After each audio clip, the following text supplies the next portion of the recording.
जेन ककाला पूरा दामोदार सौंपे गे रही से छत्तीसगढ़ के जेन खुद बर स्टार प्रचारक के भूमिका निभाइस और संगे संग अपन जतका प्रत्याशी रही से तेखरो बरोहा स्टार प्रचारक के भूमिका निभाइस। लेकिन गजब तो तब हो गए जब कका खुद अपन सीट नहीं बचा पाइस। अब ऐसे में सवाल ये उठे लगे है संगवारी हो कि जेन कका के दमदारी के कांग्रेस यहाँ पर घमन करे लगे कि भैया यहाँ सबसे बड़े चेहरा हवे हमर कका, उ कका के दम पे हम जीत जबो। अब वो कका ही हार गए तब फिर अब ओखर जो कद है का ओमा अब ओमा थोड़ा सा कमी आई। जेन तेवर से कका लगातार सीना चौड़ा करके पूरा छत्तीसगढ़ के भ्रमण करे, लगातार बयानबाजी दे का अब फिर ओखर वही रुतबा बरकरार रही। चर्चा करबो ई विषय में जय जवाहर संगवारी हो। आप मन देखा तो छत्तीसगढ़ तक, मैं हूं आप मन संग पूजा शर्मा, मोर संग मैं मोर सहयोगी मयंक ठाकुर। मयंक, भूपेश बघेल छत्तीसगढ़ में एक ऐसे नाम हरे जिन कांग्रेस के जब बुरा फेस चलत रही से तो छत्तीसगढ़ की राजनीति में जिन कांग्रेस ने फिर से स्थापित करीस और स्थापित करे बर एड़ी चोटी के जिन जोर लगाईस ओमा भूपेश बघेल के नाम शामिल होते। और यही कारण है कि साल 2018 के जब विधानसभा चुनाव होते तब भूपेश बघेल ला फलस्वरूप ओला मुख्यमंत्री बनाए जाते। लेकिन का हुई से कि 2023 में पूरा सत्ता हाथ से गंवा गई। लोकसभा चुनाव में पूर्व मुख्यमंत्री जैसे पद में रह चुके भूपेश बघेल अपन सीट घलो नहीं बचा पाई। तक आप मतलब लगते कि अब जब खुदे के अपन सीट नहीं बचा पाई तो बाकी बार तो फिर ते छोड़ ही दे।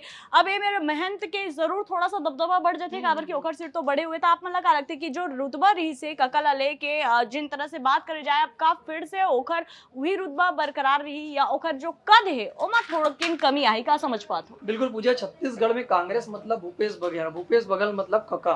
छत्तीसगढ़ में कांग्रेस जो है भूपेश बघेल के इर्द गिर्द घूमत रही। समझ देखे इनकी भाई जब वो विपक्ष में रही, सत्ता नहीं भी आ रही तब वो प्रदेश अध्यक्ष रही।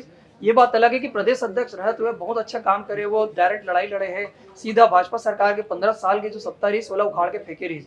और यही नहीं फेंके के बाद भी नहीं है, भाजपा ला पूरा तरीका से खत्म करे के भी काम करे रही। हम देखे इनकी जब 2018 में जब कांग्रेस सत्ता में आ रही तो उतना बड़े जीत से कोई भी पार्टी छत्तीसगढ़ बने के बाद नहीं जीते रही। भूपेश बघेल के वही जीत जो है वो न केवल छत्तीसगढ़ बल्कि राष्ट्रीय राजनीति में ओला एक स्थापित करे बर बड़े भूमिका निभा रही। हम देखे रहे कि यही जीत की वजह से भूपेश बघेल के ऊपर न केवल छत्तीसगढ़ बल्कि केंद्रीय राजनीति में ओखर कद लगातार बढ़त रही।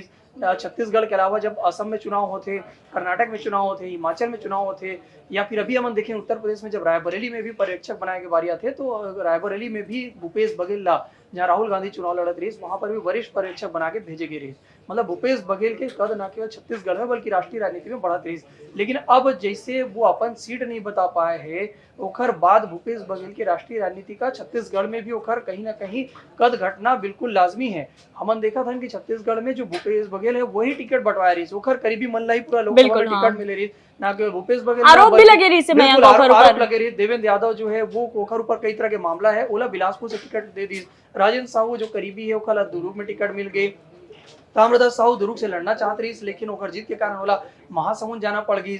कवासी लखमा ला दीपक बैच के टिकट काट के दे के रही। तो ये सब जितना नाम है, शिव डहरिया ला टिकट जांजगीर से देगी। तो ये जितना नाम है ये सब पूरा नाम है कहीं ना कहीं भूपेश बघेल के जो करीबी है ओमन के नाम है। अब यही वजह है कि भूपेश बघेल के वजह से टिकट मिले रही। लेकिन जैसे नतीजा इस तो वो अपन सीट भी नहीं बजा पाई से तो भूपेश बघेल के अब आगे की राजनीति में कहीं ना कहीं प्रश्न चिन्ह लगना तय है। दूसरा बात है छत्तीसगढ़ में जैसे महंत विपरीत परिस्थिति में जीत क्या है, ओखर जो आरोप लगे रही, ओखर जो पीएम मोदी के खिलाफ जो बयान दे रही, ओखर मामला ला बीजेपी पूरा तरीका से बुनाए रही है। ओखर खिलाफ हेड स्पीच तक मामला निर्वाचन आयोग में शिकायत हो रही है। ओखर बावजूद कोरबा सीट ले वो सरोज पांडे से बहुत बड़े लीड में ज्योत्सना महंत जीत के आए थे और खुद नेता प्रतिपक्ष है। तो छत्तीसगढ़ में लगता है कि अब एक हिसाब से कांग्रेस में महंत युग फिर से वापसी होने वाला है। भूपेश बघेल के जो इर्द गिर्द कांग्रेस घूमत रही वो नाराजगी धीरे धीरे अब खुल के भी निकला थे। राजनांदगांव चुनाव के दरमियान हम देखे हैं कि जो कांग्रेसी कार्यकर्ता है भरे मंच से भूपेश बघेल के खिलाफ कई तरह के खरी खोटी बयान भी दे है। और तो कई कांग्रेसी मन कांग्रेस छोड़ के बीजेपी के दामन थामे है, ओमन भी लगातार भूपेश बघेल के जो नेतृत्व है ओखर खिलाफ कई तरह से बयानबाजी देते। पहले से बीजेपी ओखर जो 5 साल का कार्यकाल है ओखर खिलाफ भी लगातार भ्रष्टाचार के मामला लगातार जो है पैरवी करते थे और कई तरह के मामला में खुद वो सुनवाई भी चलते। तो कहीं ना कहीं भूपेश बघेल की मुश्किल अब लगातार बढ़ते दिखा थे।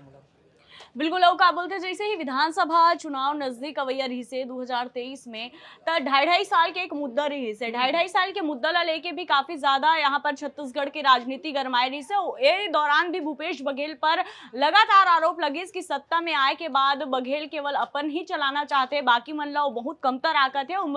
मही राजा मही मंत्री वाले जो एक बात होते ना कुछ वैसे ही झलके लगे जिससे काफी एटीट्यूड घमंड आगे रही से कका में अगर हम देखन तो ओकर बाद जैसे अब 2023 के चुनाव में हार थे तो लगातार हार के ठीकरा जो है भूपेश बघेल ऊपर फूट थे, लेकिन एमा भी चेता ही नहीं भूपेश बघेल भैया नामी है जिन ला की तेन ला टिकट देना आला कमान भी ओकर बात ला तवज्जो देते त ओह का करी से लोकसभा चुनाव भी अपन मनपसंद जतका व्यक्ति रही से जेकर पर टिकट मांगे रही से अब उ मन भी तो धारोधार बोहा गया उका का घलो बोहा गया तब मोला भी ऐसे लगे है कि अब जो भूपेश बघेल के में जो पहली बात रही से अब वो बात नहीं रही गए है और कहीं ना कहीं ओकर जो छवि है या फिर हमन कहा ओकर जो कद है छत्तीसगढ़ की राजनीति में वो हम थोड़ा सा जरूर होत नजर आते। अब वापस वो अपन कद ला कैसे बढ़ाई कका वो तो वही जाने। बहरहाल चर्चा में आपके ही संगवारी हो छत्तीसगढ़ ले जुड़े इसी तमाम खबर ने अपडेट रहे बर देखत रहो छत्तीसगढ़ तक। जय जोहार।